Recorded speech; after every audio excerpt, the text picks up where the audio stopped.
সকলকে জানাই স্বাধীনতা দিবসের অনেক অনেক শুভেচ্ছা।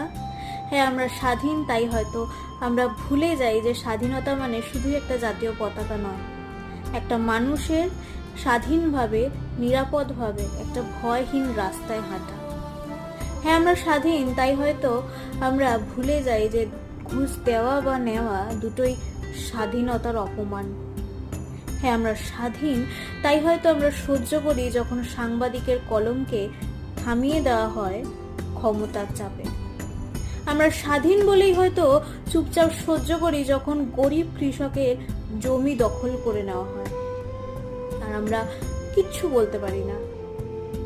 আমরা স্বাধীন বলেই হয়তো আমরা বুঝে গেছি বা মেনে নিয়েছি যে লড়াইটা শেষ, অথচ সেই লড়াই কিন্তু এখনো শেষ হয়নি। লড়াই চলছে নিরাপত্তার জন্য আর স্বাধীনতার জন্য।